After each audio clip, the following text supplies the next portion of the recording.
जयमल 1562 में मेड़ता में हार गया था अकबर से। तो मेड़ता में हारने के बाद वो जा रहा था चित्तौड़। कहां जा रहा है? मेवाड़ नौकरी करनी है उदय सिंह जी की।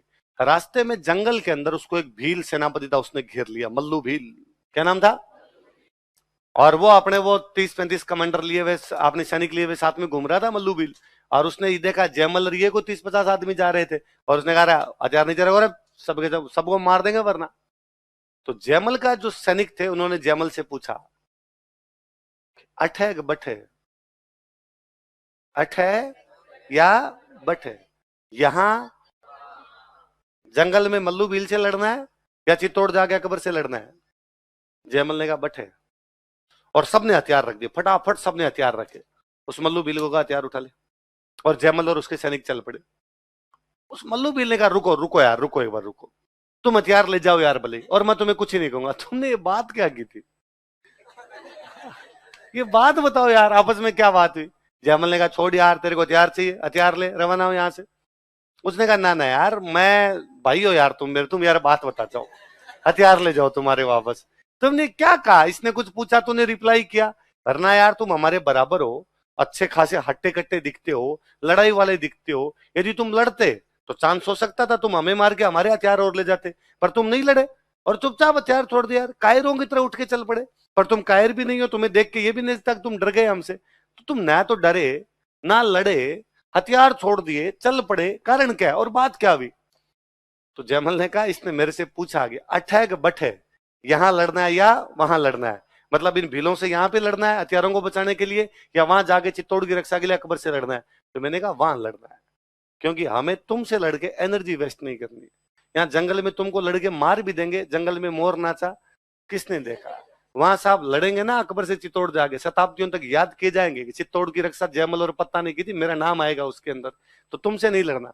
मल्लू भी इतना इंप्रेस हुआ, वो जयमल के साथ ही चला गया था। अरे भाई यार, ये जो बात बताई है ना तूने, दिल गार्डन गार्डन कर दिया है। मैं तेरे साथ ही चलता हूं। पर ये कहानियां हमें सिखाती है कि हमें कभी भी हमारे जीवन की ऊर्जा छोटी लड़ाइयों में निकालनी। स्टूडेंट कहता है एक बार छोटी नौकरी लग जाऊं,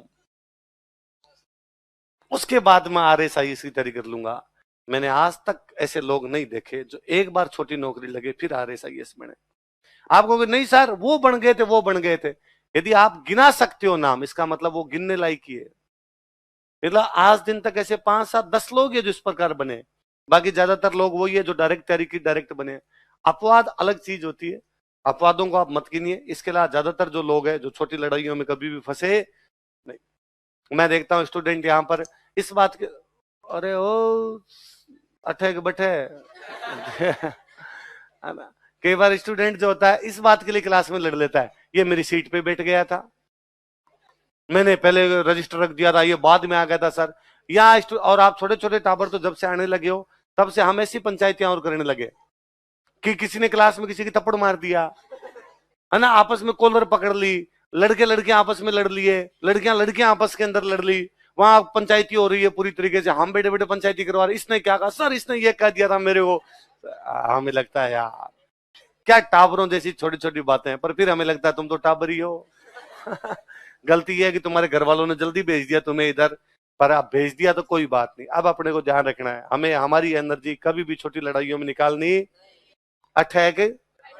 हमें कहाँ लड़ाई लड़नी है, बट हमें IAS बनना है भाई साहब। छोटी छोटी लड़ाइयां लड़नी, कभी IAS बन जाओगे, और जिस दिन IAS बन जाओगे उस दिन किसी डॉक्यूमेंट पे, एक डॉक्यूमेंट पे साइन करोगे और पता नहीं कितने लोगों का भला कर दोगे। लड़ाई वो है, लड़ाई वो है कि एक कोई आप किसी गांव के अंदर गए हुए, गांव में कैंप लगा हुआ है और उस कैंप में आप भी गए हुए कलेक्टर बन के, और एक बुढ़ी सी महिला आपके पास आती है और आगे कहती है कि बेटा, बताइए जी मैंने आपको, या कोई दूसरा एग्जाम्पल लो आप कि एक कोई सरकार की योजना है, और सरकार की योजना है कि सब लोगों को घर मिलने चाहिए, लेकिन खूब सारे ऐसे लोग रहते हैं जिनके पास में घर नहीं है। आप यहां से आगे चलिए, इस रोड पे थोड़ा सा आगे चलिए, इधर झुग्गी झोंपड़ी है ना? कितना अजीब सा नहीं लगता कि आज भी जब लोकतंत्र के 75 साल बीत गए हैं, हमारे बीच के कुछ लोग हैं जिनके पास घर नहीं है।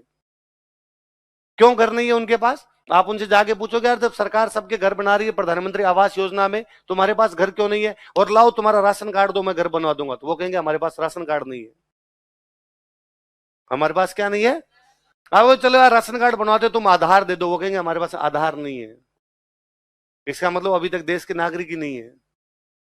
आप कहोगे यार आधार कैसे नहीं है तुम्हारे पास, तुम वोट डालते हो, तुम्हारे नेता को कह दो कि भाई हमारा आधार बना दोगे, हमारे पास वोटर आईडी नहीं है। आपने एक दिन कैंप लगाया, प्रशासन झुग्गी झोंपड़ियों के संग कैंप लगा के इन लोगों के राशन कार्ड बनवा दिए, आधार कार्ड बनवा दिए, इन लोगों की वोटर आईडी बनवा दी, प्रधानमंत्री आवास योजना में घर बनवा दिए। लड़ाई ये है। उस दिन भला होगा, पता नहीं कितने लोगों की दुआएं मिलेगी, वरना ये छोटी छोटी चिंदी चोरी की लड़ाइयां। सीट पे बैठ गया था आप, ऐसी लड़ाइयां कभी भी जिंदगी में करनी। ऐसी तो यूं कोई करे ना दूसरा उस पर दया करना गिल्ला है। अठे यही लड़ रहा है, मैं कहां लड़ूंगा। ऐसे लोगों पे दया आनी चाहिए। ऐसा कोई आप कुछ कह भी दे, उल्टा सीधा कह दे, कई बार कहता है सर इसने गाली निकाल दी, जिससे मैंने लड़ लिया, मेरे पास आ जाना, अपने उसको दोनों मिलके गालियां निकाल देंगे। तुम वापस उसको कोई भी गालियां निकालोगे, सर ये परिवार को गाली तो कौन सहन कर सकता है। यदि कोई गाली निकालता है ना, इसका एक सिंपल सा मीनिंग है, उसके पास भाषा नहीं है। उसके पास जब आपके शब्द समाप्त हो जाते हैं तब आप गाली निकालते हो। और कोई वर्ड एप्रोप्रिएट वर्ड नहीं मिल रहा था क्या बोलना चाहिए, क्योंकि आपको भाषा आती नहीं है, तो आपको लगा अब यही बोल दूं। और तो क्या बोल सकता हूं, इसलिए उस आदमी पर तो और दया आनी चाहिए। हे भगवान, इसको तो भाषा भी नहीं आती। उल्टा आप उसको कहोगे प्लीज इस शब्द की जगह तो अच्छा शब्द बताऊं और तू इसका इस्तेमाल कर, थोड़ा ठीक रहेगा। इस प्रकार के शब्दों का प्रयोग मत कर। इसलिए कभी भी छोटी छोटी लड़ाइयां लड़नी नहीं। कभी भी छोटी लड़ाइयों में अपना जो एनर्जी लेवल है वो समाप्त करना। जिंदगी बड़े मौके देगी, बड़ी लड़ाइयां लड़ोगे, बड़ा नाम होगा, लोग याद करेंगे। मेरे जैसा टीचर भी कभी कहेगा अरे ये अपना स्टूडेंट है, तब अच्छा लगेगा, अच्छा नहीं लगेगा। हालांकि मुझे तुम वैसे ही अच्छे लगते हो, अब भी अच्छे लगते हो, पर तब यूं गर्व करने और प्राउड करने वाली बात होगी ना कि देखो इस स्टूडेंट ने ये काम किया। वरना भाई खूब सारे स्टूडेंट आरएस भी बनते हैं, खूब सारे स्टूडेंट आईएएस भी बनते हैं, पर तुमको ऐसा काम कर जाओ जो बाकी लोगों से अलग हो, सब लोगों की नजर के अंदर आओ। तो चंद्रसेन की कहानी, जयमल की कहानी, ये हमें संदेश देती है कि हमें अठे नहीं लड़ना है, या नहीं लड़ना है। अठे बठे समझते हो, ऐसा कोई नहीं जो अठे बठे नहीं समझे। सबके समझ में आ गया, यहाँ वहां हियर देयर, तो बोले पड़ गया सबके। चलो।